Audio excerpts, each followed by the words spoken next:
తొలి దశ తెలంగాణ ఉద్యమం 1969లో ఒక ముఖ్యమైన అంశం చెప్పుకుంటే రెడ్డి హాస్టల్ సదస్సు.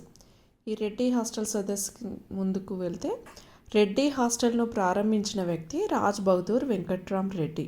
ఇతను 1918లో ప్రారంభించిండ్రు.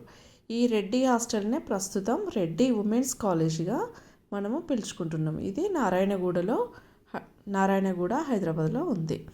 అయితే ఈ మనము చెప్పుకున్న రాజ్ బహదూర్ వెంకట్రామ్ రెడ్డి గారి గురించి చెప్పుకుంటే ఇతను నిజాం రాజ్యంలో కొత్వాల్ పదవిలో కొనసాగిన ఏకైక హిందువు. ఇతను మహబూబ్ నగర్ వాసి.